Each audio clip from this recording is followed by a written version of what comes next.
शास्त्र वर्णन करतं, हिंदू म्हणून जन्माला आलेल्या प्रत्येकाच्या गळ्यात जानवं पाहिजे, प्रत्येकाच्या डोक्याला शेंडी पाहिजे. जानवं नसेल त्यानं देवाच्या अंगाला हात लावू नये. अभिषेकाला गेल्यास त्याला देवाला हात लावायचा नियम नाही, त्याला ते निषेध आहे. आणि मग कोण घालते जानवं? आता बोटवरी करावर जानवं असलेले उगा मोजकर 2-4 म्हातारे असतील, कोणाला जानवं हातवर करा. आमच्या मठात नियम आहे, जानवं शेंडी असली तर मठात राहायचं नाही, तर मठात राहायचं नाही. कोणाला ठेवण्यात खोगर भरती करण्यात अर्थ नसतो. मूर्ती प्राण प्रतिष्ठा कराय, देवाच्या अंगाला हात लावाय, माणूस कमीत कमी 45 दिवसाचा ब्रह्मचारी असावा लागतो. कर्म सांगायलो ऐक कोणी इथं कोणी नाही महाराज. मनानं तरी त्याचं ब्रह्मचारी माती खातयच, त्याच्या गळ्यात जानवं असलं पाहिजे. आता तर एकच सापडलं इथं, कशी काय तुम्ही प्राण प्रतिष्ठा करणार आहे?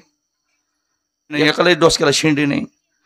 आता मी बऱ्याच गावात बघतो लोक देवाची आरती करायला जातात, कंबरला पट्टा तसाच. अरे ते चांबड्याचा पट्टा असतो, तुमच्या खिशात ते पाकिट असते, ते काढून ठेवलं पाहिजे देवाकडे जाताना. तशीच पडत आहेत महाराज. काय सांगता माती तुम्हाला?